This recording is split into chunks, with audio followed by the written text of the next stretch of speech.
Good morning good morning sir, welcome to all. आज हमारी concrete technology class है sir. आज पहली क्लास है अपनी। हाँ, और बड़ा कर दूं इसको, ये हाँ ठीक है, ठीक, अब दिख रहा होगा सर आपको, ठीक है ना सर। कंक्रीट टेक्नोलॉजी है सर अपना, ये 3 क्रेडिट का है। तो सबसे पहले इसमें 5 मॉड्यूल है सर अपने पास। सबसे पहला आपका है मटेरियल्स एंड प्रॉपर्टीज। मटेरियल्स कौन से कंक्रीट में मटेरियल्स हैं, उसकी जो प्रॉपर्टीज है उसके बारे में है। इसमें एडमिशर भी आ गए हैं और एग्रीगेट्स की प्रॉपर्टीज हैं। सेकंड अपना प्रॉपर्टीज ऑफ कंक्रीट, जो भी हार्डन प्रॉपर्टीज और फ्रेश प्रॉपर्टीज की जो प्रॉपर्टीज होती हैं सेकंड यूनिट के अंदर हम वो कवर करेंगे। हेलो, हाँ। थर्ड मॉड्यूल में हमारे पास जो ड्यूरेबिलिटीज प्रॉपर्टीज हैं, जैसे परमिबिलिटी हो गया एंड केमिकल अटैक हो गया, वो स्पेशल जो मेथड्स होती हैं कंक्रीटिंग और क्यूरिंग की, hot weather and cold weather, वो रहेगा। फिर आपका जो फोर्थ मॉड्यूल जो वेरी इंपॉर्टेंट है सर, कंक्रीट मिक्स डिजाइन। ये हमें हर साइड पे जरूरत ही पड़ती है कंक्रीट मिक्स डिजाइन की। और लास्ट है स्पेशल कंक्रीट, जो आज के समय में जो ज़्यादा आजकल यूज़ हो रही है, स्पेशल कंक्रीट वो यूज़ हो रही हैं आजकल। तो ये हमारा रहेगा और ये हमारे कोर्स आउटकम है। अंडरस्टैंड, पहला जो यूनिट है उसके कोर्स आउटकम रहेगा understand the concrete constituent and their properties, पहले का। दूसरे का सीओ का रहेगा understand the fresh and harden properties of concrete. Third रहेगा understand the various durability properties of the concrete. Fourth है understand, analyse, evaluate the concrete mix design. And fifth है हमारा various types of learn the various types of special concrete and their uses. तो sir अपने generally अपने पास जो concrete की book होती है, जो हमने पढ़ी, आपने पढ़ी होगी सर, शेट्टी और नेवले और गंभीर की। ज़्यादातर हम लोग बीटेक लेवल एमटेक लेवल पे गंभीर और शेट्टी यूज़ करते हैं। और जो नेवले है सर, ये बहुत इंपॉर्टेंट है रिसर्च पॉइंट ऑफ व्यू से। इसमें सभी रिसर्च पेपर के हिसाब से सब चीज़ें दी हुई हैं। तो ये आपको ऑनलाइन अवेलेबल भी हो सकती हैं सर, ये PDF इसका ऑनलाइन अवेलेबल सबका मिल जाएगा सर ये। तो सबसे पहले हम बात करते हैं सर कंक्रीट। अब आप इसके अंदर कंक्रीट के अंदर कंस्टिट्यूएंट कौन कौन से हैं सर। सबसे पहले आएगा आपका कंस्टिट्यूएंट, कौन कौन से constituent of material, constituent materials कौन कौन से हैं हमारे पास, कौन कौन से हैं कंक्रीट में। सबसे पहला क्या आएगा, सबसे पहले सीमेंट आएगा। अब सीमेंट के बारे में कौन कौन सी चीजें होंगी, सीमेंट में हमको सबसे पहले क्या क्या देखना पड़ेगा कि कौन कौन से टाइप्स के सीमेंट्स हमारे पास, अलग अलग यूज के टाइप से अपन सीमेंट यूज करते हैं। आपने जनरली सुना होगा OPC, PPC, स्पेशल टाइप से हाई परफॉर्मेंस सीमेंट भी होते हैं, जो परफॉर्मेंस सीमेंट होते हैं। देन सीमेंट डिफरेंट टाइप्स के बाद उसका केमिकल कंपोजिशन क्या है और उसकी प्रॉपर्टीज क्या है। जो हम सीमेंट यूज कर रहे हैं उसका केमिकल कंपोजिशन क्या है, सबसे पहले हमको ये पता करना पड़ेगा, क्योंकि अलग अलग टाइप के अलग अलग जो मैन्युफैक्चर है उनका केमिकल कंपोजिशन स्टैंडर्ड है। बट अलग अलग कंपनियों के जो कम टेस्टिंग करते हैं तो उसमें केमिकल कंपोजिशन में कुछ परसेंटेज के वेरिएशन अलग अलग में दिखते हैं। देन उसके बाद हमारे पास क्या है, टेस्ट। हमारे पास दूसरा सीमेंट के अंदर क्या है सर, टेस्ट बहुत इंपॉर्टेंट है। अब टेस्ट सीमेंट में कौन कौन से कर सकते हैं हम, कोई सी भी टेस्ट बताइए सर, कोई सी भी टेस्ट कौन कौन से सीमेंट में बेसिकली जो कौन से साइड पे जो कौन से टेस्ट होते हैं जो हमको यूज करने चाहिए सर। कंपोजिशन स्ट्रेंथ है, फाइनेंस है, और initial final setting time, consistency test. तो these are the some laboratory test भी हैं जो हमको पूरे करने चाहिए, ठीक है। देन हमारा जो दूसरा मटेरियल है, दूसरा कौन सा हमारे पास सबसे इंपॉर्टेंट है, एग्रीगेट। अब एग्रीगेट के अंदर क्या चीजें सबसे पहले इंपॉर्टेंट है, हम एग्रीगेट की बात कर रहे हैं, सबसे पहले उसमें इंपॉर्टेंट है क्लासिफिकेशन। एग्रीगेट का जो क्लासिफिकेशन है, आप इसमें फाइन एग्रीगेट है, कोर्स एग्रीगेट है। फाइन एग्रीगेट क्या होता है, अपन फाइन एग्रीगेट की बात कर रहे हैं। फाइन एग्रीगेट क्या होता है, कितने, 4.75 mm। इससे अगर जो चीज पास हो जाएगी आपकी वो फाइन एग्रीगेट में आ जाएगी, और जो इससे रिटेन हो जाएगी वो आपका क्या हो जाएगा, कोर्स एग्रीगेट में आ जाएगा, ठीक है। देन ये एग्रीगेट्स हैं तो उनके जो मैकेनिकल प्रॉपर्टीज हैं और जो टेस्ट हैं वो चीजें हमको देखनी पड़ेंगी एज पर IS कोड। देन उसकी ग्रेडिंग रिक्वायरमेंट होगी, सी एनालिसिस करके हम उसकी ग्रेडिंग करेंगे, तो वो बहुत इंपॉर्टेंट है। देन सीमेंट हो गया, एग्रीगेट हो गया। देन थर्ड कौन सा इंपॉर्टेंट पैरामीटर है कंक्रीट के अंदर, वाटर, वेरी सर। अब वाटर हमको पता है कि जो quality of water is very important, तो हम जो पोर्टेबल वाटर यूज करते हैं वही जनरली हमको वाटर क्यूरिंग में भी यूज करना चाहिए। तो जनरली हमारे पास ये तीन बेसिक चीजें हैं कंक्रीट को, सीमेंट, एग्रीगेट में fine aggregate, coarse aggregate and water में पोर्टेबल वाटर। अब हमारे पास इसके अलावा और कौन सा मटेरियल यूज करते हैं हम लोग? सीमेंट हो गया, एग्रीगेट हो गया, वाटर हो गया, इसके अलावा कौन सा मटेरियल यूज करते हैं हम लोग? एडमिक्सचर्स यूज करते हैं। Very good sir. अब एडमिक्सचर्स, कई टाइप्स के एडमिक्सचर्स होते हैं। अब हम एडमिक्सचर की बात कर रहे हैं। अब एडमिक्सचर्स में दो टाइप के एडमिक्सचर होते हैं, एक होता है आपका केमिकल एडमिक्सचर और दूसरा कौन सा होता है सर? Mineral admixture. तो केमिकल एडमिक्सचर्स में हम क्या क्या देख सकते हैं? केमिकल एडमिक्सचर में क्या क्या आ सकता है? कितने नाम आ सकते हैं केमिकल एडमिक्सचर्स में? प्रदीप, केमिकल एडमिक्सचर्स में क्या क्या आ सकता है जो हम आजकल कंक्रीट में सबसे ज्यादा यूज करते हैं? उसके बिना तो हो ही नहीं सकता है कंक्रीट में, केमिकल एडमिक्सचर ही यूज करते हैं। कौन सा है?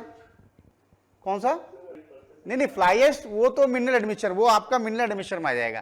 केमिकल एडमिक्सचर में हम जनरली जो सबसे इंपॉर्टेंट है आप कंक्रीट में यूज कर रहे हो वो सुपर प्लास्टिसाइजर है। सुपरप्लास्टिसाइजर और plasticiser, retarders, accelerators and water proofing chemical admixtures. तो ये जो केमिकल एडमिक्सचर में है आपका क्या क्या आ जाएगा? सुपरप्लास्टिसाइजर आ जाएगा, रिटार्डर्स आ जाएगा, एसिलेटर आ जाएगा, प्लास्टिसाइजर आ जाएगा, सुपरप्लास्टिसाइजर आ जाएगा, ये आपका केमिकल एडमिक्सचर में आ जाएगा। देन मिनरल एडमिक्सचर को कौन कौन से आ सकते हैं? मिनरल एडमिक्सचर के कौन कौन से आ सकते हैं? Fly ash, very good, silica आ जाएगा, जीजीबीएस आ जाएगा, मेटाकोइलिन आ जाएगा। तो ये these are the some material which are use as a mineral admixture in the concrete. तो एडमिक्सचर्स हमारे पास, एडमिक्सचर्स होते क्या है बेसिकली? एडमिक्सचर्स क्या होते हैं बेसिकली? हाँ, मतलब एज पर the requirement of the concrete properties we use the concrete admixture to change, to alter the whatever the properties you want in your research. Generally आपको अगर कोई जनरली सेल्फ फिलिंग कंक्रीट बनाना है या water self compacting concrete बनाना है तो आप वहां पे ऐसे एडमिक्सचर यूज करोगे जो क्या करेंगे? वाटर की रिक्वायरमेंट को कम करेंगे और जो वर्केबिलिटी है वो अच्छी प्रोवाइड कर सकेंगे। तो वहां पे आपको केमिकल एडमिक्सचर वो यूज कर सकते हैं। ठीक है।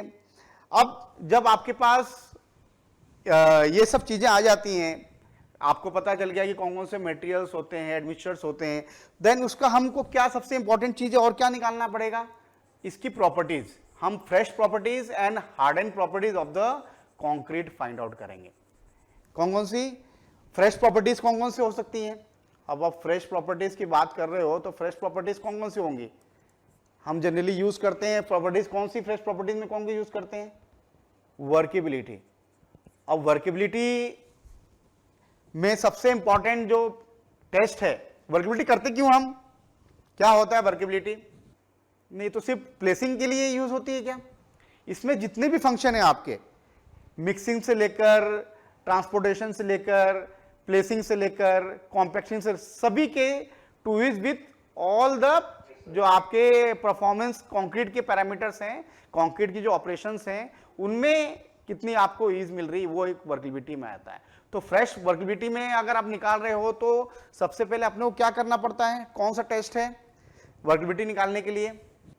वर्केबिलिटी निकालने के लिए कौन सा टेस्ट है? स्लंप। स्लंप ये जनरली हम करते हैं, आपने देखा होगा साइड पे भी होती रहती है। और स्लंप एंड और कौन सा करते हैं हम? Compacting factor. ठीक है। देन वर्केबिलिटी की और प्रॉपर्टीज होती है। क्या होता है वर्केबिलिटी में? सेग्रीगेशन और ब्लीडिंग। सेग्रीगेशन क्या होता है? जितने भी आपके कोर्सर पार्टिकल हैं वो क्या हो जाते हैं? आपके कंक्रीट जो मोर्टार से क्या हो जाते हैं? सेपरेट आउट हो जाते हैं। कोर्सर पार्टिकल की बात कर रहा हूं। और ब्लीडिंग में क्या होगा? ब्लीडिंग में क्या होगा? जो आपके वाटर मॉलिक्यूल्स हैं या वाटर है वो आपके कंक्रीट से सेपरेट आउट हो जाएगा। तो वो ब्लीडिंग भी इंपॉर्टेंट है, सेग्रीगेशन भी है। ये दोनों चीजें नहीं होनी चाहिए। ये चीजें अपने को कंक्रीट बनाते समय आपको देखना पड़ेगा कि सेग्रीगेशन भी नहीं होना चाहिए और ब्लीडिंग भी नहीं होना चाहिए। ठीक है। तो ये आपकी फ्रेश प्रॉपर्टीज में काम आ जाता है चीजें ये। देन फ्रेश प्रॉपर्टीज के बाद हम क्या कौन सी प्रॉपर्टी यूज करते हैं उसकी? Harden properties. हार्डन प्रॉपर्टीज में कंक्रीट में सबसे ज्यादा इंपॉर्टेंट कौन सी प्रॉपर्टीज हार्डन में? स्ट्रेंथ। अब स्ट्रेंथ में भी जनरली हम कंक्रीट में दो चीजें करते हैं, एक तो आ गया आपका कॉम्प्रेसिव स्ट्रेंथ और दूसरा क्या है आपका फ्लेक्सुरल। टेंसाइल भी करते हैं, बस टेंसाइल में उतना कंक्रीट स्ट्रांग नहीं रहता है, तो अपन जनरली फ्लेक्सुरल और कॉम्पोजिट स्ट्रेंथ ही टेस्ट करते हैं प्रॉपर्टीज के अंदर। तो उसके अंदर हम स्ट्रेस एंड स्ट्रेस कर्व भी निकालते हैं, यंग मॉडुलस निकालते हैं। तो दीज आर द पैरामीटर जो हम कंक्रीट की हार्डन प्रॉपर्टीज में चेक करते हैं। अब स्पेशल कंक्रीट में कौन कौन से स्पेशल कंक्रीट आपने सुने हैं? आज सिर्फ हम क्या है ओवरव्यू देख रहे हैं। हाँ, स्पेशल कंक्रीट में क्या कौन कौन सी चीजें हो सकती हैं? और लाइट वेट कंक्रीट सुना है, हाइट स्ट्रेंथ कंक्रीट सुना होगा, फाइबर एनफोर्स कंक्रीट सुना होगा, फेरो सीमेंट होता है, रेडी मिक्स कंक्रीट होता है, शॉर्टक्रीट होता है, पॉलीमर कंक्रीट होता है, ठीक है, तो हाई परफॉर्मेंस कंक्रीट होता है। तो these are the some special concrete जो आजकल नॉवडेज बहुत यूज हो रहे हैं। आजकल आपको जियोपॉलीमर बहुत, आजकल जियोपॉलीमर कंक्रीट बहुत यूज हो रहा है क्योंकि उसमें सीमेंट क्वांटिटी होती ही नहीं है, तो सीमेंट के कंजप्शन को कंट्रोल करने के लिए जियोपॉलीमर यूज कर रहे हैं। रेडी मिक्स कंक्रीट है, फेरो सीमेंट बहुत यूज हो रहा है, लाइट वेट कंक्रीट हमारे हैवी स्ट्रक्चर्स जो हाई राइज स्ट्रक्चर में लाइट वेट कंक्रीट यूज कर रहे हैं, ठीक है। हमारे पास जो ये तो चीजें बेसिक हो गई। अब हम स्टार्ट करते हैं बेसिक से, पूरा आज से हमारा ये पूरा हो गया। अब हम स्टार्ट करते हैं सीमेंट के सिर्फ बारे में, सिर्फ सीमेंट के बारे में देखेंगे क्या क्या सीमेंट चीजें होती हैं। सीमेंट क्या होता है? सीमेंट क्या होता है? बाइंडिंग मटेरियल होता है। अच्छा, क्या चीज से ऑब्टेन्ड होता है? ये दो ऐसे बहुत इंपॉर्टेंट कंस्टिट्यूएंट हैं इसके सीमेंट के जिससे सीमेंट बनता है। कौन कौन से हैं? लाइम एंड सिलिका होता है। कौन कौन से होते हैं? लाइम तो ठीक है, लाइम को क्या बोलते हैं हम? Calcareous material. और जो दूसरा मटेरियल होता है वो कौन सा ले यूज करते हैं अपन? क्ले। क्ले में कौन सा है? Argillaceous. These are the cement basically क्या है? मिनरल पाउडर है which are obtained from the material such as clay. Clay को क्या कह रहे हैं हम? आर्गिलेसियस। एंड लाइम, लाइम को क्या कह रहे हैं अपन? Calcareous. And it is use to bind the, किसको बाइंड करने के लिए? Bind the aggregates in the concrete. Concrete में एग्रीगेट्स है उनको बाइंड करने के लिए सीमेंट के सबसे ज्यादा यूज हो रही है। तो बेसिकली क्या होता है, ये आपका अगर कंक्रीट है तो ये एग्रीगेट्स होंगे यहां पे कहीं इसको, तो इसके जो ये बीच में है यहां पे मोटार आएगा, उसको बाइंड करने के लिए ये आपके एग्रीगेट हो जाएंगे। और ये वाला आपका क्या है? क्या है ये? Cement motor. मोटार बेसिकली क्या होता है? मोटार क्या होता है? सीमेंट एंड फाइनिश, इसमें कोर्स एग्रीगेट नहीं है, ठीक है। अब जब कोर्स एग्रीगेट मिल गया तो वो पूरा पूरा एक कॉम्बिनेशन किसका हो गया? कंक्रीट का, ठीक है। तो ये तो आपके पास जो सीमेंट मैन्युफैक्चरिंग है वो कैसे होती है? अब सीमेंट तो बनता है, किससे बनता है? कैलकेरियस एंड आर्गिलेशियस मटेरियल से। कैलकेरियस क्या होता है हमारा? कैलकेरियस क्या होता है? कैलकेरियस मटेरियल किसको कहते हैं? हाँ, नहीं, कोई लाइम, लाइम को कैलकेरियस मटेरियल बोलते हैं और आर्गिलेशियस है वो आपका क्ले मटेरियल है, ठीक है। देन अब सीमेंट मैन्युफैक्चरिंग कैसे होती है? क्या प्रोसेस हो सकते हैं? आपने बहुत सुना होगा सीमेंट मैन्युफैक्चरिंग के बारे में। कौन कौन सी प्रोसेस होती है सीमेंट मैन्युफैक्चरिंग में? कैसे होगा? रॉ मटेरियल क्या होंगे सबसे पहले उसके अंदर? रॉ मटेरियल जो यही होंगे, clay and lime, calcareous and argillaceous materials. इनको क्या करेंगे? इनके पास 3 बड़े ऑपरेशंस होते हैं। कौन कौन से होते हैं? पहला क्या है? Mixing of raw material. दूसरा कौन सा है आपके पास? बर्निंग, इसको क्या किया जाता है? हॉट क्लीन में बर्न किया जाता है। Third, grinding. और लास्ट में क्या करते हैं हम? Storage, transportation and dispatch. तो ये पूरी प्रोसेस होती है सीमेंट मैन्युफैक्चरिंग। मिक्सिंग, मिक्सिंग किस किस की कर रहे हैं हम? हमारे पास 2 मटेरियल है, लाइम एंड क्ले, जिसको हम लाइम हम क्या कह रहे हैं? Calcareous material. And clay material क्या बोल रहे हैं हम? Argillaceous material. Then burning, grinding and storage. तो ये हमारे प्रोसेस होते हैं जिससे, अब मिक्सिंग में क्या होता है? आपके जो इस स्टेज में जो दोनों रॉ मटेरियल हैं इसको फाइनली क्या करते हैं? ग्राउंड करते हैं। और क्या होगा फिर? मिक्स थ्रोली इन 2 प्रोसेस से जाता है। कौन कौन से प्रोसेस होते हैं सीमेंट मैन्युफैक्चरिंग में? रणवीर सर, कौन कौन से दो प्रोसेस हो सकते हैं? दो प्रोसेस होते हैं सर हमारे इसके अंदर, ड्राई एंड वेट। सही sir, dry and wet process. ठीक है, इन वेट प्रोसेस में क्या होता है, जो आपके रॉ मटेरियल्स उनको wash and store separately and then mix in wet state. अब वेट स्टेट में क्या कर रहे हैं हम, उसको वेट स्टेट में धो के और उसको अपन प्लेस कर रहे हैं, मिक्स कर रहे हैं। और ड्राई में क्या होगा, उसको ड्राई स्टेट में मिक्स करके प्लेस करेंगे अपन। देन बर्निंग, बर्निंग में क्या होता है, बर्निंग में क्या करेंगे हम, this mix is preheated before it goes to the hot kiln which is heated by the flame, can be hot कितने डिग्री सेल्सियस, 200 डिग्री सेल्सियस तक। ठीक है, तो इसमें जब हम इसको बर्न करेंगे तो हमारे पास क्या फॉर्म आएगा, क्या फॉर्म करेगा ये, क्लिंकर, क्लिंकर। ठीक है, अब क्लिंकर रिड्यूस होगा तो क्या होगा, उसको फिर बहुत वो गर्म रहेगा, उसको क्या करना पड़ेगा हमको, it is rapidly cooled with air fans, then raw material is burn to produce clinker. The basic material कौन सा है सीमेंट का, ये क्लिंकर ही है, जो कि आपने जो हॉट जो प्रोसेस करने के बाद जो हमारे पास जो फाइनल मटेरियल बनता है वो क्या बनता है, क्लिंकर बनता है। देन क्लिंकर बनने के बाद क्या करते हैं हम, इसको ग्राइंडिंग करते हैं। ग्राइंडिंग करने के बाद कैसे ग्राइंडिंग करेंगे, अब क्लिंकर है, अब इसके साथ हमको क्या है ऐड करते हैं क्लिंकर प्रोसेस में, जिप्सम। जिप्सम किस लिए यूज करते हैं उसके अंदर, सेटिंग टाइम बढ़ाने के लिए। देन इसका स्टोरेज, पैकिंग, डिस्पैच। तो ये एक प्रोसेस होती है मैन्युफैक्चरिंग की, कि रॉ मटेरियल्स आप लेके आओ। पहले रॉ मटेरियल्स में कौन कौन से रॉ मटेरियल्स होंगे आपके, जो आपका बेसिक है ये लाइम एंड क्ले। देन इसको क्या किया जाता है, वेट एंड ड्राई प्रोसेस से प्रोसेस किया जाता है। देन इसकी बर्निंग होती है, बर्निंग के बाद क्लिंकर फॉर्म होता है, क्लिंकर फॉर्म होने के बाद ग्राइंडिंग करते हैं। ग्राइंडिंग किसके साथ करते हैं, जिप्सम के साथ। देन इसके बाद हमारे पास फाइनल प्रोडक्ट बन के आता है। अब इसमें केमिकल कंपोजिशन क्या क्या हो सकते हैं सीमेंट के अंदर, क्या क्या हो सकते हैं। अगर ऑक्साइड्स हमको देखा जाए जो ड्यूरिंग द बर्निंग प्रोसेस होता है, तो कौन कौन से ऑक्साइड्स हो सकते हैं इसके अंदर। एक तो होता है CaO, दूसरा क्या होता है आपका SiO2, तीसरा Al2O3, then Fe2O3, then alkalis होती हैं, देन SO3 सल्फेट होता है। तो अपना जो कैल्शियम हो गया, सिलिका हो गया, एल्यूमिनियम हो गया, आयरन हो गया, अल्कलीज हो गई, तो इनके कुछ परसेंटेज होते हैं। ये जनरली 60-65% तक जाता है। सिलिका अपना 70-25% तक रहता है। देन जो एल्यूमिनियम Al2 ऑक्साइड होता है वो 3-8% तक जाता है। देन जो आयरन कंटेंट है इसके अंदर आपको 0.5-0.6%।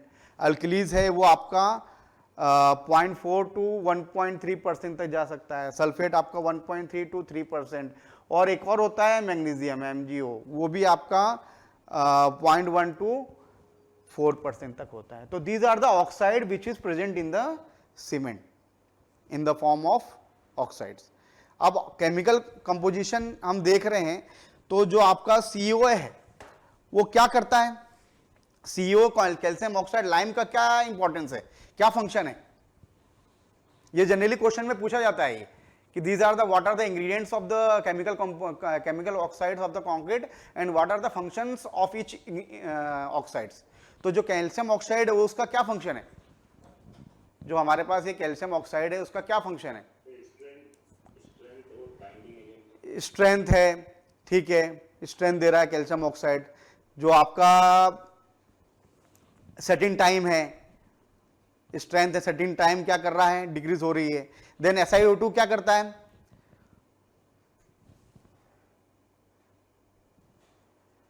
SiO2 क्या करता है, इसके अंदर भी दो कंपोनेंट होते हैं आपके सिलिका। एक होता है आपका ट्राई कैल्शियम सिलिकेट और एक होता है डाई कैल्शियम सिलिकेट। आपने C2S और C3S पढ़ा ही होगा, ये C2S क्या होता है, C3S क्या होता है।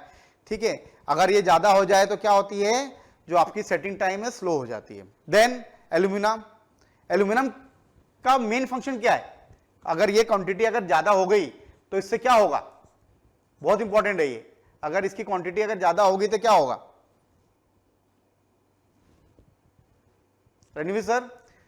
अगर एल्युमिनियम क्वांटिटी अगर ज्यादा होगी तो क्या होगा इसके अंदर, कंक्रीट के अंदर, सीमेंट, क्या क्या क्या काम होगा, किसके रिस्पॉन्सिबल होगा ये? आपके क्विक सेटिंग के कारण।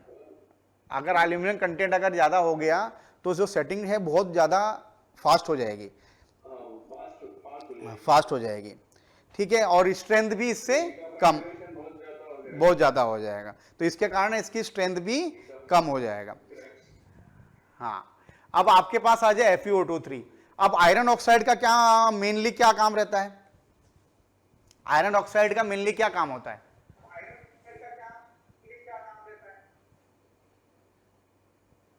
आपने जो सीमेंट का जो कलर देखा है ग्रेइश होता है, हाँ, तो मेनली इसका काम क्या है? It gives the colour and helps in fusion of different ingredient in cement, ठीक है।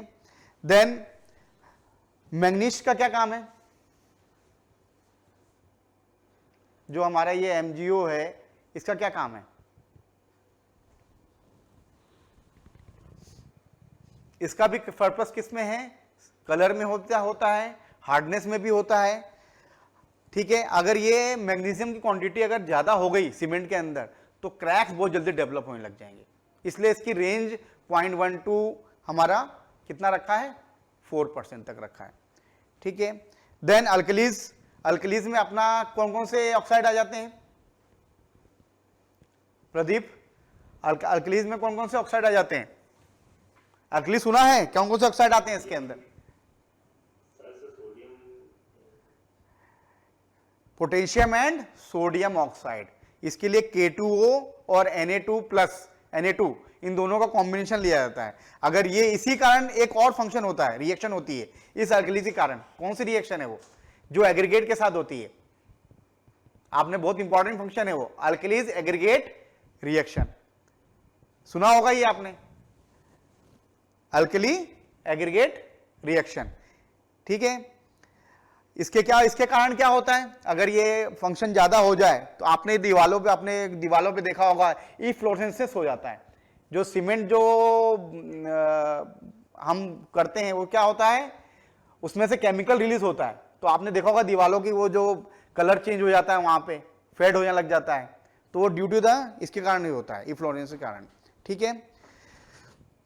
देन सल्फर, हाँ, इफ्लोरेंस उसी कारण होता है, हाँ। देन सल्फर SO3, इसका क्या फंक्शन है?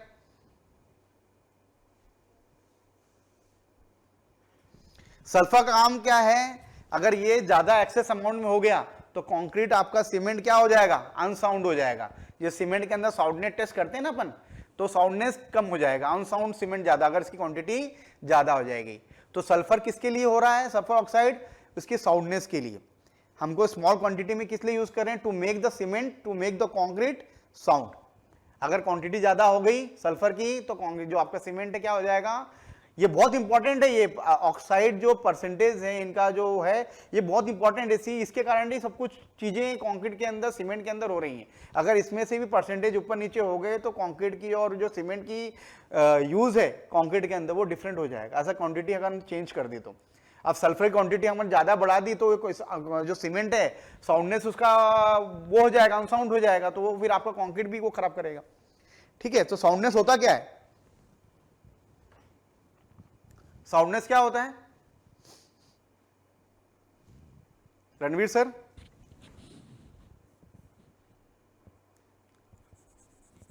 क्या होता है साउंडनेस? प्रदीप?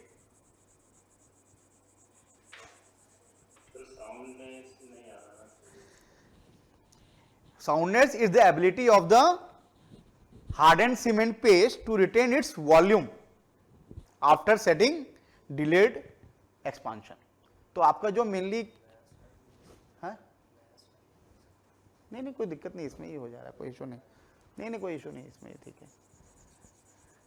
तो साउंडनेस क्या है? जनरली आपका जो वॉल्यूम के ऊपर है, आपके जो हार्डेंड सीमेंट पेस्ट है to retain its volume after the setting without delayed destruction expansion, ठीक है। अब जो मेजर कंपोनेंट्स होते हैं सीमेंट के अंदर वो कौन कौन से होते हैं? ये तो हमने ऑक्साइड देख लिया, अब मेजर सीमेंट कौन कौन से कंपोनेंट हो सकते हैं? रणवीर सर,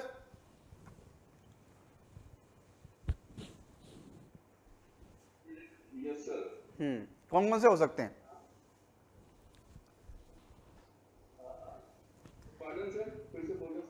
जो मेजर कंपाउंड होते हैं सीमेंट के अंदर, जिसको हम बॉक्स कंपाउंड बोलते हैं, हाँ सर। कौन कौन से हो सकते हैं?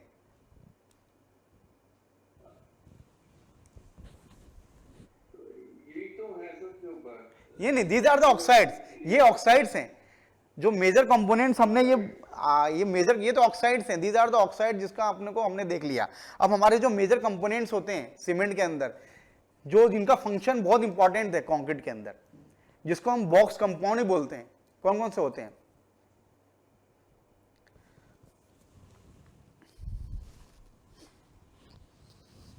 आपने ट्राई कैल्शियम सिलिकेट सुना होगा, डाई कैल्शियम सिलिकेट सुना होगा, और कौन से दो? ये दो हो गए, और कौन से दो होते हैं प्रदीप? सर अभी हमने वही सुने थे, लाइनिंग से लीक और वही। नहीं नहीं, ये तो ऑक्साइड्स हैं। हाँ, बॉक्स कंपाउंड 4 होते हैं, एक में से मैंने आपको बता दिया, dicalcium silicate, tricalcium silicate, और दो और कौन से होते हैं? Tricalcium aluminates and tetracalcium aluminate ferrite. Sir इसके पहला कौन सा मैंने बोला? Dicalcium silicates. फिर दूसरा कौन सा है? Tricalcium silicates. अब डाई कैल्शियम सिलिकेट को हम C2S से करते हैं, इसको C3S से करते हैं। अब तीसरा कौन सा है हमारे पास? तीसरा क्या बताया था मैंने? ट्राई कैल्शियम एल्यूमिनेट्स, जिसको हम C3A से डिनोट करते हैं। एंड लास्ट है आपका टेट्रा कैल्शियम एल्यूमिनेट फेराइट। इसको किससे डिनोट करते हैं हम? C4AF। तो 4 हमारे पास बॉक्स कंपाउंड है, कौन कौन से हैं? डाई कैल्शियम सिलिकेट्स, जिसको हम C2S कर रहे हैं, ट्राई कैल्शियम सिलिकेट जिसको C3S बोलते हैं, tricalcium aluminates C3A, and tetracalcium aluminate ferrite C4AF। ठीक है। अब जो हम डाई कैल्शियम है, इसका जो केमिकल फॉर्मूला होता है वो क्या हो सकता है? C3S है, तो C3S क्या हो गया? C क्या है आपका? कैल्शियम, और S क्या है आपका? सिलिका। तो ये क्या है आपका? डाई कैल्शियम है, तो क्या हो जाएगा ये? 2COSiO2। किसके लिए? डाई कैल्शियम सिलिकेट के लिए। अब ट्राई कैल्शियम सिलिकेट के लिए क्या हो जाएगा? 3COSiO2, क्योंकि यहां पर ट्राई कैल्शियम है। अब ये ट्राई कैल्शियम एल्यूमिनेट फेराइड का क्या हो जाएगा? एल्यूमिनेट्स क्या हो जाएगा? 3COAl2O3। एंड टेट्रा कैल्शियम के लिए क्या हो जाएगा? 4CaOAl2O3 Fe2O3। तो हमारे पास जो बॉक्स कंपाउंड है, बॉक्स कंपाउंड बेसिकली कब बन रहे हैं? When we add cement with water, the major components तब डेवलप होते हैं जब ये सीमेंट के साथ रिएक्शन हो रहा है। सीमेंट के साथ रिएक्शन को हम क्या कहते हैं? वाटर के साथ जो सीमेंट का रिएक्शन होता है उसको हम क्या कह रहे हैं प्रदीप? वाटर के साथ सीमेंट का जब रिएक्शन हो रहा है उसको हम क्या कहते हैं?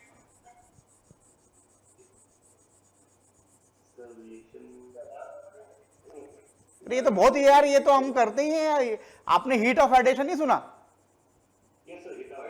हाँ, हीट ऑफ एडिशन ही तो है। जब वाटर रिएक्शन करता है, वो कौन सी रिएक्शन है? एक्सोथर्मिक रिएक्शन है, जिसके अंदर हीट रिलीज होती है। ठीक है। तो उसमें जो ये बॉक्स था, उसने ये रिसर्च किया था, एक बहुत साइंटिस्ट था जिसने रिसर्च किया था वाटर के साथ जो सीमेंट का रिएक्शन होता है, तो ये मटेरियल्स कंपाउंड्स क्या होते हैं? डेवलप होते हैं सीमेंट के अंदर। ठीक है। सो C3S है। अब मान लो C3S है किसके लिए? आपकी जो इनिशियल स्ट्रेंथ होती है, C3S किसके लिए कर रहे हैं अपन? जो सबसे पहले जो कंपाउंड है उसके लिए C3S है। अब C3S क्या काम क्या है? जो इनिशियल स्ट्रेंथ है, इनिशियल जो स्ट्रेंथ है वो किससे मिलती है? C3S से। कितना कंट्रीब्यूट करती है? 50 to 60% स्ट्रेंथ कंट्रीब्यूट करती है इनिशियल स्ट्रेंथ। आपका जो C2S है उसका क्या काम है?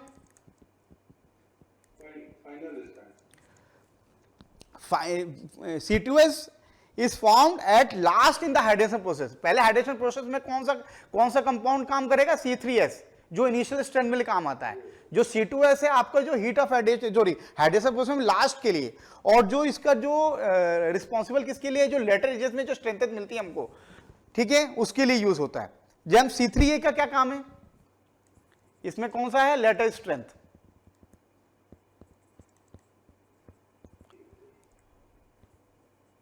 अब C3A का काम है?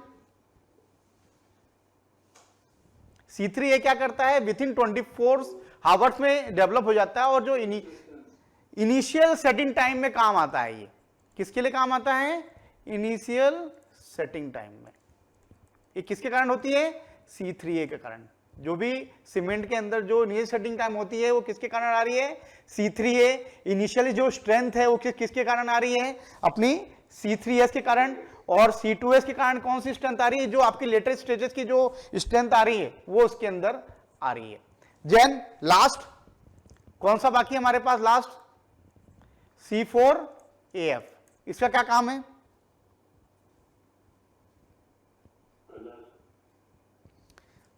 इसका ज्यादा कुछ काम नहीं, इसका भी काम सिर्फ हीट ऑफ हाइड्रेशन के लिए ही है। ठीक है, हीट ऑफ हाइड्रेशन के लिए भी इनिशियली 24 आवर्स में डेवलप हो जाता है। अब आप हाइड्रेशन ऑफ सीमेंट के बारे में क्या समझते हो? हाइड्रेशन सीमेंट क्या होता है? ये बहुत इंपॉर्टेंट क्वेश्चन है, ये क्वेश्चन आता है एग्जाम के अंदर। हाइड्रेशन ऑफ सीमेंट, हम कभी क्या है ना, सीमेंट के पूरी बेसिक के पे करेंगे अपन। हाँ बताओ। सीमेंट एंड वाटर के बीच में जो रिएक्शन होती है उसको हम when water is added to the cement and the ingredients of the cement chemically react with water to form the various chemical compounds, so this process is called the hydration of cement। अब hydration cement में cement कौन से product produce करता है? Cement hydration में कौन से products आते हैं? कौन से प्रोडक्ट आते हैं?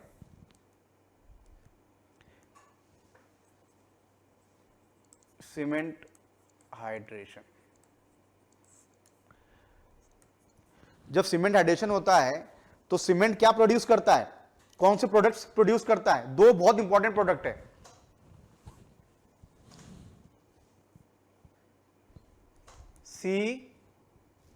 CHS। क्या होता है ये?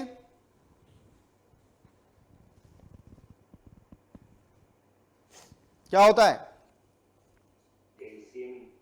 कैल्शियम। कई बुक में CHS भी लिखा होता है, कई बुक में CHS लिखा हुआ है कि इसका क्या मतलब है? Calcium silicate hydrate, CHS gel. आपने सुना होगा ये CHS जेल, सुना है Pradeep?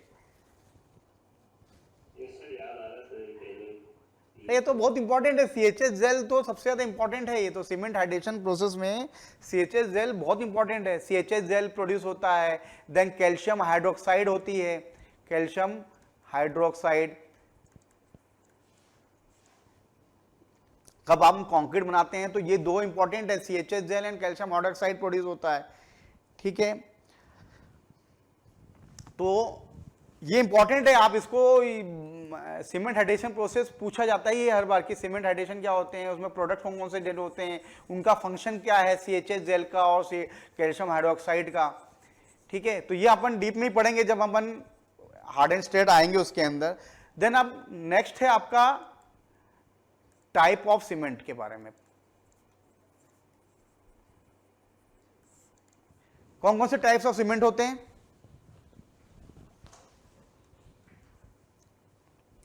Ranveer sir?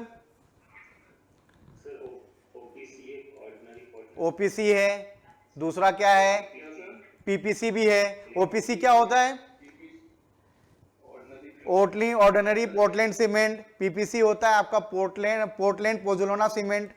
Then third sulphate resistant cement होता है, हाँ सर, सल्फेट रेजिस्टेंट सीमेंट हो गया। देन लो हीट सीमेंट होता है, क्विक सेटिंग सीमेंट होता है, हाई एल्यूमिना सीमेंट होता है, कलर्ड सीमेंट होते हैं, व्हाइट सीमेंट होता है, एयर इंटेनिंग सीमेंट होते हैं, रैपिड हार्डनिंग पोर्टलैंड सीमेंट होता है। तो जनरली क्या होता है, जहां पे किसका फंक्शन है वहां पे हम, अब मान लो रैपिडली हार्डनिंग सीमेंट है, जहां पे हमको हार्डनिंग प्रोसेस ज्यादा चाहिए वहां पे हम rapid hardening cement Portland cement use करेंगे। जहां पे हमको क्विक सेटिंग चाहिए तो वहां पे हम क्या यूज कर रहे हैं, क्विक सेटिंग टाइम यूज करेंगे। हमको जहां पे लो हीट चाहिए उसके लिए हम क्या यूज कर रहे हैं, लो हीट सीमेंट कर रहे हैं। तो जनरली हम जो साइड पे यूज करते हैं वो दो यूज करते हैं, कौन कौन सा, ओपीसी एंड पीपीसी। क्यों सर, रणवीर सर, जनरली हम साइड पे कौन से दो सीमेंट यूज करते हैं, ओपीसी और पीपीसी? सर नॉर्मली जो इंपॉर्टेंट स्ट्रक्चर्स हैं हाँ, उसमें ओपीसी करते हैं। ओपीसी करते हैं। और पीपीसी कहाँ यूज करते हैं? नहीं तो सर पीपीसी कहाँ पे, किस जगह पे पीपीसी हमको यूज करना चाहिए? मतलब ओपीसी तो आजकल सरकार, मतलब गवर्नमेंट भी पीपीसी पे बहुत ज्यादा फोकस कर रही है। आपने ओपीसी में देखा होगा ग्रेड्स भी दिखते हैं उसमें अंदर। आपने एक सीमेंट बैग लाते हैं उसमें ग्रेड्स लिखे होते हैं, 33 ग्रेड, 43 ग्रेड, 53 ग्रेड। देखा है प्रदीप? आपने यहाँ पे 3 ग्रेड देखोगे, वो सीमेंट बैग के ऊपर लिखा भी होता है 33, 43, 53 ग्रेड। 3 ग्रेड के सीमेंट आते हैं ग्रेड इसमें अंदर, ओपीसी के अंदर, तीनों ग्रेड के अंदर। तो जहां पे हमको जनरली क्या होता है 43, 50, जहां पे हाई स्ट्रेंथ कंक्रीट चाहिए वहां पे हम 53 ग्रेड यूज करते हैं। और जनरली अपन क्या है 43 ग्रेड यूज करते हैं। 33 ग्रेड बहुत कम यूज हो रहा है, लेकिन जहां पे हम हाई स्ट्रेंथ है वहां 53 ग्रेड यूज हो रहा है। ठीक है, अब इसके बारे में आपको फिर जो ओपीसी है, ओपीसी में है क्या चीज, ओपीसी कैसे बन रहा है? ओपीसी में भी सेम प्रोसेस होंगे जो हमने इससे ऊपर सीमेंट मैन्युफैक्चरर में देखे थे, सेम प्रोसेस सबके लिए वही है, बट कंटेंट कहां चेंज हो रहा है? जैसे पीपीसी में पोर्टलैंड पोजुलाना है, तो at the time of manufacturing हम वहां पे पोजुलाना ऐड कर दे रहे हैं। पोजुलाना ऐड कर रहे हैं मतलब पोजुलाना कौन सा ऐड कर रहे हैं? पीपीसी में पोजुलाना कौन सा है? पीपीसी में कौन सा पोजुलाना है? Fly ash. ठीक है, वो ये वेस्ट प्रोडक्ट ऑफ कोल है। ठीक है, जनरली अपन पीबीसी में अपन वेस्ट प्रोडक्ट पोर्टलैंड पोजुलाना ऐड कर दे रहे हैं। सल्फेट में क्या करेंगे? सल्फेट में होता क्या है? सल्फेट रेजिस्टेंट सीमेंट होती क्या है? सल्फेट रेजिस्टेंट सीमेंट सुना है कभी आपने? क्या होता है उसके अंदर? इसमें क्या करते हैं, जो C3A कंटेंट है उसको 5 से ज्यादा नहीं होने देते हैं। जो C3A कंटेंट है 5% से ज्यादा नहीं होने देते हैं। ठीक है, अगर ये ज्यादा हो जाएगा तो क्या होगा? सल्फेट अटैक हो जाएगा। आपने सुना होगा sulphate attack in the concrete, sulphate attack in the cement, ये वर्ड सुना है आपने डायरेक्टली, क्योंकि एक्सपोजर रहता है किसके? डायरेक्टली टू द एटमॉस्फेयर के। अगर इसका कंटेंट ज्यादा हो गया तो concrete is expose to the risk of deterioration due to the sulphate attack, directly exposure to the soil. ठीक है, तो इसके एडवांटेज भी होते हैं इसमें। फाउंडेशन में सबसे ज्यादा यूज हो जाता है। फाउंडेशन में सबसे ज्यादा क्या यूज करते हैं अपन? Sulphate resistant cement. ठीक है, देन जो बेसमेंट होते हैं, ग्राउंड स्ट्रक्चर्स होते हैं, वहां पे यूज कर सकते हैं। सीवेज और वाटर ट्रीटमेंट प्लांट में यूज कर सकते हैं, इसको बहुत यूज होता है। ठीक है, chemical factories, fertilizer factories, sugar factories में सबसे ज्यादा यूज होता है ये। देन कोस्टल एरियाज में सल्फेट अटैक बहुत होता है, तो सल्फेट रेजिस्टेंट सीमेंट यूज करते हैं वहां पे। ठीक है, अब जनरली नॉर्मल कंस्ट्रक्शन में तो हम ओपीसी यूज करते हैं, बट जो स्पेशल कंडीशंस हैं तो इसमें ये सब चीजें यूज होती हैं। कोस्टल एरिया में तो अपन सल्फेट अटैक ही यूज करते हैं वहां पे। जो अगर कोस्टल एरिया के विथ इन 50 किलोमीटर के दौरे में आता है तो वो अपन इसके अंदर सल्फेट यूज करते हैं। Then low heat cement. अब लो हीट सीमेंट क्या है? ये भी बहुत इंपॉर्टेंट है डैम्स में।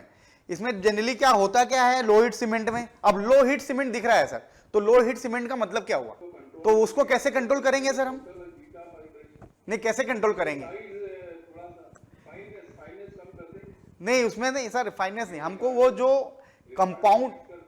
कंपाउंड है, जो C3S और जो C2S का जो कंपाउंड है, उसको रिड्यूस करना पड़ता है इसके अंदर। किसको? C2S और C3S की जो कंपाउंड, क्योंकि इनिशियल जो हीट रिलीज होती है इन्हीं कारण होती है। तो हमारे इसका कंक्रीट का नाम क्या है? सीमेंट का लो हीट सीमेंट। तो इसके अंदर हीट को लो रखा जाता है। इसके कैसे होगा? ये जो दो क्वांटिटी है C2S और C3S, इसके जो अमाउंट है उसको कंट्रोल किया जाता है। तो जनरली ये कहां पे काम आता है? डैम्स में, जहां पे मास कंस्ट्रक्शन हो रहा है, हैवी रेजिस्टेंस, जहां पे हाई वेयर रेजिस्टेंस रिक्वायर्ड है वहां पे है जनरली ये यूज होता है। ठीक है, और इससे क्या होता है? अगर लो हीट सीमेंट यूज कर रहे हैं तो एक और फंक्शन होता है सस्टेनेबिलिटी। कैसे होगी? C2S इमिशन क्या हो जाएगा? कम हो जाएगा। ओपीसी में C2 इमिशन क्या ज्यादा हो रहा है क्योंकि हीट ज्यादा रिलीज हो रही है, बट लो हीट में क्या होगा? CO2 इमिशन कम होगा as compare to the other concrete. तो जनरली आप लो हीट सीमेंट कहां यूज कर रहे हैं? डैम्स में। ठीक है, डैम्स में हाइड्रोलिक स्ट्रक्चर में हो जाता है, या रिटेनिंग वॉल में कंस्ट्रक्शन में यूज कर सकते हैं हम।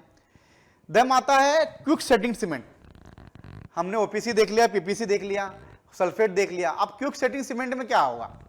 Yes sir, under water construction में यूज हो सकता है, रेनी और कोल्ड वेदर कंस्ट्रक्शन में जहां हो रहा है वहां यूज कर सकते हैं। और हमको शॉर्टन टाइम के अंदर अगर हमको स्ट्रेंथ चाहिए, मतलब कम समय के अंदर स्ट्रेंथ चाहिए, वहां पे मान लीजिए हमको कहीं रोड कंस्ट्रक्ट किया, हमको चाहिए कि वो जल्दी से हो जाए, तो वहां पे अपन ओपीसी के बदले क्विक सेटिंग से यूज कर सकते हैं वहां पे। तो क्विक सेटिंग होता क्या है? कैसे ही बनेगा ये? इसमें क्या करना पड़ेगा इसके अंदर? नहीं सर, इसमें जिप्सम जो क्वांटिटी है वो कम की जाती है। जिप्सम क्या करता है? थोड़ा डिले कर देता है हीट ऑफ एडिशन को। तो जिप्सम की क्वांटिटी को क्या करेंगे अपन? कम कर देंगे, रिड्यूस कर देंगे। जिप्सम कम हो गया तो इसके अंदर जो प्रोसेस है वो कम हो जाएगा हीट ऑफ एडिशन का। एंड जो हमारे पास सल्फेट है, adding the small amount of aluminium sulphate to accelerate the. अब क्विक सेटिंग को एसिलेट करने के लिए क्या करना पड़ेगा हमको? एल्यूमिनियम सल्फेट का ऐड करना पड़ेगा इसके अंदर, सीमेंट के अंदर। किसको कम कर रहे हैं हम? जिप्सम को। और बढ़ा किसको रहे हैं? तो क्विक सेटिंग में क्या है? जिप्सम क्वांटिटी कम कर दिया और एल्यूमिनेट सल्फेट की क्वांटिटी को थोड़ा ऐड किया। तो इससे कारण क्या होगा? जो आपकी जो स्ट्रेंथ है वो क्विक सेटिंग जल्दी हो जाएगी। ठीक है, देन पोर्टलैंड पोज़ोलाना आपने देखा, ये क्या होता है? पोर्टलैंड पोज़ोलाना में फ्लाई ऐश यूज करते हैं, क्ले यूज करते हैं, और इसका जो हाई स्ट्रेंथ है।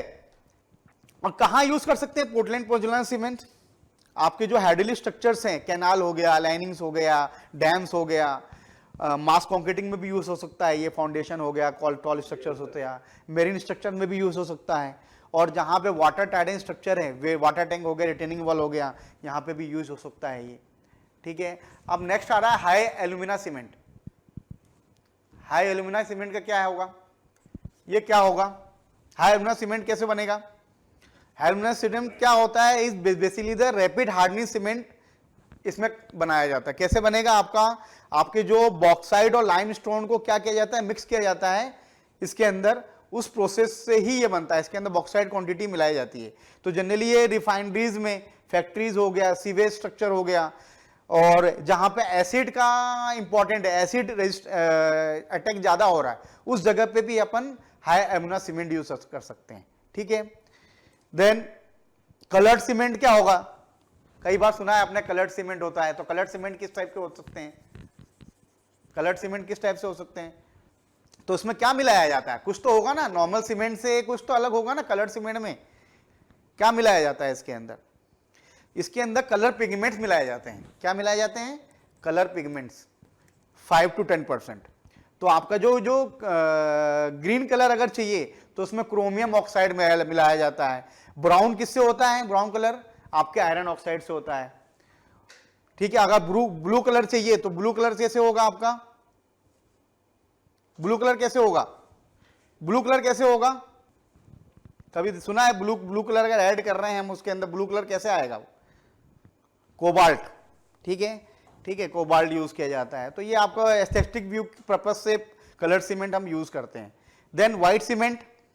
व्हाइट सीमेंट क्या होता है?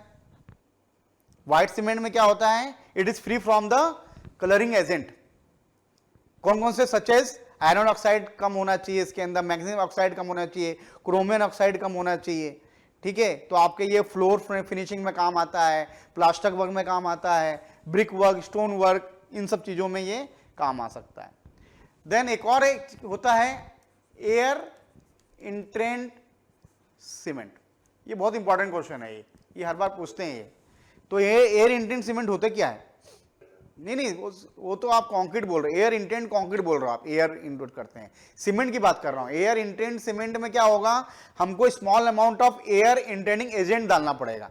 बेसिकली ये पॉलीमर बेस्ड होता है केमिकल, ये यूज किया जाता है। इसमें क्या होता है, कंक्रीट क्या करेगा, ये सीमेंट के अंदर भी क्या करेगा, ये सीमेंट क्या करेगी, ये उसके अंदर टाइनी बबल्स किसमें आएगा, कंक्रीट में, to use the fill the gap in the concrete. ठीक है, तो जो कास्टिंग के द्वारा जो हमको एक्सेसिव जो अमाउंट ऑफ वाटर को जो प्रोड्यूस होता है उसको गैप्स को फिल करने के लिए हमको एयर इंटेंडिंग सीमेंट यूज होता है। जनरली कहां यूज कर सकते हैं, बहुत इंपॉर्टेंट है, कहां यूज कर सकते हैं एयर इंटेंडिंग सीमेंट, कौन से प्रोसेस के लिए? आपने फ्रीजिंग एंड थॉइंग सुना होगा, फ्रीजिंग एंड थॉइंग, वहां पे जहां पे फ्रॉस्ट रेजिस्टेंस बहुत इंपॉर्टेंट है। ठीक है, तो वो फ्रीजिंग थॉर्न्स के लिए हमको कहां यूज करना है इसको, जहां पे फ्रीजिंग थॉर्न्स के जो प्रोसेस है वहां हमको यूज करना पड़ेगा इसको। ठीक है, देन हाइड्रोफोबिक सीमेंट क्या होते हैं? हाइड्रोफोबिक में क्या होता है, जो हमारे एडमिक्सचर्स हमको ऐड करने पड़ते हैं इसमें, जैसे पेट्रोलेटम, नेफ्थिलिन सोप, क्या करेंगे, ये layer, it form the layer and act as a water repellent and it is used in the wet climate condition where the cement is store and longer duration के लिए हमको वेट क्लाइमेट कंडीशन में करना है, तो हमको वहां पे कौन से सीमेंट यूज करना है, हाइड्रोफोबिक सीमेंट के लिए। Then expansion cement, expansion cement कहां यूज हो सकता है, क्या होता है एक्सपांशन सीमेंट? जहां पे जनरली क्या होता है, रिपेयर वर्क्स में यूज होता है। कहां पे यूज होता है, क्यों रिपेयर वर्क में क्यों यूज करते हैं अपन एक्सपांशन सीमेंट को? रिपेयर वर्क्स का क्या मतलब हुआ? नहीं, जो ओल्डर जो सरफेस है आपका कंक्रीट का, उसके साथ बॉन्ड क्रिएट कर देता है ये, रिपेयर वर्क में जनरली यूज करते हैं। ये क्या करता है, बॉन्ड जो ओल्डर जो आपका कंक्रीट सरफेस है ना, उसके साथ क्या क्या करेगा, ये कंक्रीट क्या करेगा, bond with old concrete surface के साथ ये बॉन्ड क्रिएट हो जाता है। तो इसमें लिए हमारे पास जो C3 है, ट्राई कैल्शियम सिलिकेट, विथ किसके साथ मिलाया जाता है, कैल्शियम सल्फेट, C2SaO4 के साथ मिला के सर इसका रिएक्शन किया जाता है, उसके कारण ये वो बॉन्ड क्रिएट कर पाता है, किसके, C3A विथ कैल्शियम सल्फेट। ठीक है, ये क्या करता है, it increase and it expand हो जाएगा। इससे क्या करेगा, use to avoid the shrinkage in the concrete, shrinkage को कंट्रोल करने के लिए भी हमको ये एक्सपांशन सीमेंट की जरूरत पड़ती है। अब रैपिड हार्डनिंग सीमेंट बहुत इंपॉर्टेंट क्वेश्चन है, ये आपको हमेशा आपको पूछा भी जा सकता है, रैपिड हार्डनिंग पोर्टलैंड सीमेंट। हाँ, उसमें तो फर्क है sir, rapid hardening Portland cement में फर्क है। अब ये रैपिड हार्डनिंग सीमेंट कहाँ यूज हो सकती है, रैपिड हार्डनिंग सीमेंट में कहाँ आप कहाँ कंस्ट्रक्शन हो रहा है, अब वहां पे हमको क्या करना है, जो फॉर्म वर्क है बहुत जल्दी क्या करना है, रिमूव करना है, तो वहां पे हम यूज कर सकते हैं, वहां पे यूज कर सकते हैं जहां पे हाई स्ट्रेंथ आपको जल्दी चाहिए, उस जगह पे यूज कर सकते हैं। जनरली ये क्या होता है, जो रोड कंस्ट्रक्शन है वहां पे जल्दी यूज किया जाए, क्यों, हमको जो रोड्स को क्या करना है, जल्दी ओपन करना रहता है, तो वहां पे यूज कर सकते हैं ये। और जो स्लैब है आपका, प्रोडक्ट लाइक स्लैब है, यहाँ पे आप जनरली ये ना आप कोल्ड वेदर कंक्रीटिंग में भी यूज कर सकते हैं, कि इसका मेन ये है कि कोल्ड वेदर कंक्रीट में यूज कर सकते हैं। इसका मेन डिसएडवांटेज क्या हो सकता है, ये क्या होता है, जो अदर सीमेंट है उनसे थोड़ा कॉस्टली होता है, जो अदर सीमेंट से हमने उससे थोड़ा डिसएडवांटेज इसका यही है, बस बाकी कोई डिसएडवांटेज नहीं है उसका। ठीक है, हाँ, इसमें फाइनेंस बढ़ाएंगे सर। इसमें क्या करते हैं, आपका जो लाइम है वो फाइन ग्राउंड करेंगे with shale at the high temperature, जो उससे क्या होती है सर, हमारी हाई स्ट्रेंथ अचीव हो जाती है। अब हमने जो ग्रेड ऑफ सीमेंट की बात की थी, हाँ, अब हमारे पास क्या है, ग्रेड ऑफ सीमेंट जो हमने बात की थी, कहां बात की थी, ओपीसी के अंदर हमने बात की थी सीमेंट की ग्रेड, 33 ग्रेड, 43 ग्रेड, 53 ग्रेड। क्या होता है जनरली, ये ग्रेड किसने सजेस्ट किया है, आपका बीआईएस ने क्या किया, has classified OPC in 3 different grades. तो ये जो ग्रेड है हम कैसे निकालते हैं, 333 सीमेंट की 33 ग्रेड, 43 ग्रेड, तो हमको किससे निकालने हैं हम, कॉम्पोजिट स्ट्रेंथ ऑफ किसका, किसका, सीमेंट का, सीमेंट मोटार का। जो हम क्यूब टेस्ट करते हैं, सीमेंट मोटार का क्यूब टेस्ट करेंगे एट 28 डेज, उसके बाद हम निकालेंगे कि ये कितने स्ट्रेंथ आ रही है न्यूटन पर एमएम स्क्वायर के अंदर आफ्टर 28 डेज। अगर जिसकी 28 डेज के बाद 33 आ रही है, मतलब वो आपका जो सीमेंट है 33 सीमेंट है, तो 33 से आनी ही चाहिए, 43 है तो 43 आनी ही चाहिए, 53 है तो 53 आने ही चाहिए। ठीक है, अब इसकी हम बात करें सीमेंट की, तो इसकी जो प्रॉपर्टीज होती है, फिजिकल प्रॉपर्टीज कौन कौन सी हो सकती है सीमेंट की, फिजिकल प्रॉपर्टीज, फिजिकल प्रॉपर्टीज में सबसे पहले फाइननेस आ जाएगा आपका, वेरी गुड सर। दूसरा क्या आ जाएगा आपका, इनिशियल सेटिंग टाइम और final setting time. Third soundness, soundness, soundness क्या होता है, मैंने क्या बताया था, एक्सपांसन।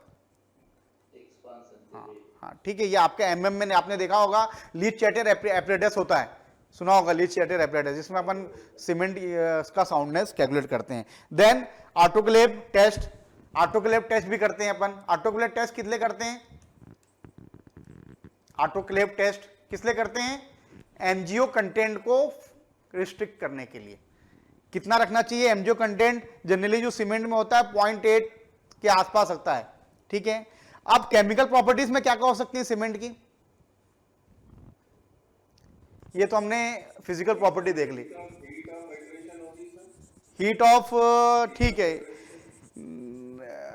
वो तो सब प्रोसेस है, heat of addition is a process. जब सीमेंट के साथ आप उसका मिला रहे हो, वो तो हीट ऑफ एडिशन प्रोसेस है। केमिकल, सीमेंट की chemical loss of ignition percentage में निकालते हैं, कितना इग्निशन हो रहा है, इनसॉल्युबल रेडियूस कितने हैं उसके अंदर हैं, मैग्नीशिया परसेंटेज कितना है, SO3 का कितना परसेंटेज है, ठीक है, लाइम सेचुरेशन फैक्टर कितना है। तो कभी सर अगर आप लोग कॉलेज आएंगे तो अपन ये लैब में टेस्ट भी देख लेंगे सर, कैसे कैसे होते हैं। ठीक है सर, इसके बारे में कैसे कैसे क्या हो सकता है, हम ना लैब में एक बार टेस्ट, कंक्रीट लैब में अपन इस चीज को देख भी सकते हैं। ठीक है, अब ये सबके केमिकल कंपोजिशन के लिए टेस्ट हमारे पास केमिकल डिपार्टमेंट में भी होते हैं सर, हमारे पास सब लॉग इनिशिएशन भी निकल सकता है। इनसॉल्युबल, ये एक्चुअली क्या है, एक तो सीमेंट जो मैन्युफैक्चरिंग है ये तो दे ही देते हैं वो लोग, इनके पास जो मान लो आप ओपीसी सीमेंट लाते हैं वो तो पूरी प्रॉपर्टी देते भी हैं कि इसका इनसॉल्युबल रेसिड्यू इतना है, लॉस ऑफ इग्निशन परसेंटेज इतना है, मैग्नीशियम कंटेंट इतना है, SO3 परसेंटेज इतना है। ठीक है, तो वो पूरा देते भी हैं वो, हम इसकी फिजिकल प्रॉपर्टीज भी निकाल सकते हैं। हाँ देते हैं, वो साथ में देते हैं, जो भी हम सीमेंट लेंगे तो उसके टेस्ट रिपोर्ट पूरे साथ में आता है। अब हम बात करें जनरल प्रॉपर्टीज क्या क्या हो सकती हैं सीमेंट की, क्या क्या हो सकती हैं। एक तो ये अच्छा बाइंडिंग मटेरियल है, सबसे मेन इंपॉर्टेंट, क्यों, दूसरा ये स्ट्रेंथ प्रोवाइड करता है, इसकी प्लास्टिसिटी ज्यादा होती है, resistance, good resistance to moisture हो सकता है, इट इज वर्केबल है। ठीक है, वर्कमैनशिप ज्यादा इंपॉर्टेंट नहीं है यहाँ पे, it hardened quickly after the addition of water, it gives the good bonding property to the concrete। ठीक है, अब फील्ड टेस्ट कैसे करेंगे सर, आपने आपके साइड पे कई लोग आए होंगे फील्ड टेस्ट के लिए, तो कैसे फील्ड टेस्ट, सीमेंट का फील्ड टेस्ट कैसे करेंगे अपन, फील्ड पे अगर हमको टेस्ट करना है सीमेंट का। सबसे पहले हम क्या देखेंगे, जो आपका सीमेंट है वो विजिबल, उसमें आप क्या करोगे, लम्प्स होने ही होने चाहिए, लम्प सबसे पहले नहीं होना चाहिए। आपका जो कलर होना चाहिए वो क्या होना चाहिए, ग्रीनिश ग्रे, ग्रीनिश ग्रे होना चाहिए। अब आप जो हैंड बोल रहे हो, when we thrust our hand in the cement bags, it gives क्या देना चाहिए, कूल फीलिंग, कूल फीलिंग। अब दूसरा क्या करेंगे, थर्ड क्या होगा, आपको सीमेंट का एक पिंच लेना है, उसको फिंगर पे क्या करना है, फील करना है, तो उसको क्या होना चाहिए सर, स्मूथ फील होना चाहिए, ग्रिटी फील नहीं होना चाहिए, स्मूथ फील होना चाहिए। हाँ yes yes sir, butter feel आनी चाहिए। ठीक है, then when we take handful of cement and throw it bucket full of water, जो आपका जो फ्लोटिंग है क्या होना चाहिए, जो पार्टिकल्स हैं should flow for some time before they sink. ठीक है, मतलब आपके जो पार्टिकल्स हैं वो फ्लोट होने चाहिए सिंक होने से पहले। ठीक है, तो these are the some field test. और लेबोरेटरी टेस्ट में क्या क्या टेस्ट कर रहे थे हमने, क्या क्या बताया? एक तो फाइनेस टेस्ट करेंगे, साउंडनेस टेस्ट करेंगे, सेटिंग टाइम से टेस्ट करेंगे। फाइनेस कर लिया हमने, साउंडनेस कर लिया, सेटिंग टाइम कर लिया, स्ट्रेंथ टेस्ट कर लिया। ठीक है, अब फाइनेस टेस्ट करने से क्या हमको मिलेगा? फाइनेस टेस्ट करने से हमको क्या मिलेगा? देखिए फाइनेस टेस्ट जो इंपॉर्टेंट प्रॉपर्टीज है, इससे क्या रिस्पॉन्सिबल किस चीज के लिए? आपको रेट ऑफ हाइड्रेशन, दूसरा rate of gain of strength, rate of evaluation heat. तो ये जो 3 फैक्टर हैं, कौन कौन से? रेट ऑफ हाइड्रेशन, कौन कौन से क्या किया अपन ने? रेट ऑफ हाइड्रेशन, दूसरा आपका rate of gain of strength, rate of gain of strength. अगर सीमेंट की फाइनेंस होगी तो उससे स्ट्रेंथ भी पता, और rate of evaluation of heat, heat कितना इवैल्यूएट हो रही है। ठीक है, तो कैसे करेंगे ये, कैसे करते हैं ये? सैंपल साइज मान लीजिए 100 ग्राम हमने लिया, ठीक है, हम उसको किससे सीव करते हैं? सीव साइज कौन सी है फाइनेंस निकालने के लिए? प्रदीप, ये तो बहुत बच्चों कराया होगा आपने। 75 माइक्रोन लेते हैं, ये तो आपने टेस्ट में बच्चों को कराए भी होंगे। इसमें हम लेते हैं 90 माइक्रोन का, जिसपे अगर रिटेन हो जाए शैल नॉट एक्सीड कितना परसेंटेज से? 10% से ज्यादा रेसिड्यू नहीं होना चाहिए। कितना? एक बार अगर आप लोग कॉलेज आओगे ना, इसका हम लोग टेस्ट भी कर लेंगे सर, प्रैक्टिकल अपने पास सब कुछ है, इसके अंदर प्रैक्टिकल टेस्ट भी कर लेंगे ये। ठीक है, हाँ। अब सेकंड टेस्ट कौन सा हो गया आएगा? साउंडनेस के बाद साउंडनेस टेस्ट आएगा। साउंडनेस कैसे करते हैं अपन? ली चैटियर एपरेटस से। तो ये बेसिकली साउंडनेस टेस्ट क्यों करते हैं? टू डिटरमाइन द साउंडनेस और unsoundness of cement due to the presence of, किसके कारण? जो साउंडनेस टेस्ट किसके कारण, अनसाउंड किसके कारण होगा? सीमेंट, आपकी जो फ्री लाइम है सीमेंट के अंदर, जो प्रेजेंस ऑफ फ्री लाइम के कारण। अगर फ्री लाइम ज्यादा है तो कंक्रीट क्या हो जाएगा? सीमेंट क्या होगा? अनसाउंड हो जाएगा। ठीक है, तो एक्सपांड, तो आपको ये जो ली चैटियर एपरेटस है, इससे हम क्या निकालते हैं? सीमेंट का एक्सपांशन कितने से ज्यादा नहीं होना चाहिए? 10 mm से ज्यादा एक्सपांशन नहीं होना चाहिए। कितने से ज्यादा? 10 mm से ज्यादा एक्सपांशन नहीं होना चाहिए। Then setting time, setting time कैसे निकालेंगे? सेटिंग टाइम किससे? किससे ऑपरेटस से? विकेट ऑपरेटस से। यस राइट, विकेट ऑपरेटस से हम इसको निकालेंगे, विकेट ऑपरेटस से। ठीक है, तो विकेट ऑपरेटस में क्या किया जाता है? अच्छा, जो ये इनिशियल सेटिंग टाइम होनी चाहिए वो नॉर्मल सीमेंट के लिए कितनी होनी चाहिए? राइट 30 मिनट्स होना चाहिए। और लो हीट सीमेंट के लिए? नॉर्मल सीमेंट के लिए तो आपको पता है, लो हीट सीमेंट के लिए कितनी होनी चाहिए? यस राइट 1 आवर होगा। और रैपिड हार्डनिंग सीमेंट के लिए जनरली ये 3 ही चीज पूछी जाती है। कभी भी अगर इंटरव्यू में भी हमने भी कभी इंटरव्यू तो उसमें पूछ लेते थे कि जो आपका इनिशियल सेटिंग टाइम है उसमें अगर नॉर्मल सीमेंट तो चलो 30 मिनट्स है, तो लो हीट 60 मिनट हो गया, तो रैपिड हार्डनिंग सीमेंट के लिए कितना चाहिए? राइट सर 5 मिनट्स है। वेरी गुड सर, 5 मिनट्स किसके लिए चाहिए आपका? रैपिड हार्डनिंग सीमेंट के लिए। ठीक है, और final setting time normal cement के लिए फाइनल सेटिंग टाइम कितना होना चाहिए? 10 hours. Final setting time normal cement के लिए 10 आवर्स है। और रैपिड हार्डनिंग सीमेंट के लिए, रैपिड हार्डनिंग सीमेंट के लिए उसके लिए 10 आवर्स है। इसके लिए कितना होगा? 30 मिनट्स। कितना? 30 मिनट्स। हाँ 30 मिनट्स आपका होगा। ठीक है, अब हम बात करते हैं इसकी स्ट्रेंथ की। अभी हमने इसकी फाइननेस देख लिया, साउंडनेस देख ली, अब हमने इसकी बात कर रहे हैं स्ट्रेंथ। स्ट्रेंथ कैसे करेंगे, कैसे निकालेंगे सीमेंट की स्ट्रेंथ? तो, हाँ, आपका जो मोटार कितने बनता है? मोटा कितने बनता है 1:3 में, ठीक है, ठीक है। आप उनको कितने दिन के लिए टेस्ट करते हैं? 70 हाँ हाँ 75 mm का साइज रहता है ना। हाँ हाँ 75 mm का साइज रहता है, उसको हम 1 डे, 3 डेज, 7 डेज, 28 डेज में निकालते हैं, ठीक है। तो अगर 33 है तो 33 है तो आपका मिनिमम जो स्ट्रेंथ है 27.5 न्यूटन पर mm से कम नहीं होना चाहिए। किसके लिए? कॉम्पोजिट स्ट्रेंथ किसके लिए? अगर रैपिड हार्डनिंग सीमेंट कर रहे हैं तो एक दिन में कितनी स्ट्रेंथ आनी चाहिए सर उसकी, अगर हम यूज कर रैपिड हार्डनिंग के लिए? 50%। हाँ ठीक। अब हम ये बात कर रहे हैं effect of water cement ratio. Water cement ratio क्या होता है? वाटर सीमेंट रेशियो क्या होता है sir? Water, it is a ratio of weight of water to the weight of cement used in the concrete mix। अगर ये ratio कम होगा तो स्ट्रेंथ क्या होगी? ज्यादा होगी, ठीक है। वर्केबिलिटी क्या हो सकती है? हायर वर्केबिलिटी के लिए क्या, अगर हायर वर्केबिलिटी होगी तो क्या होगा? अगर वर्केबिलिटी बहुत ज्यादा होगी तो क्या होगा? कंक्रीट ज्यादा वर्केबल अगर कंक्रीट हो गया तो क्या होगा?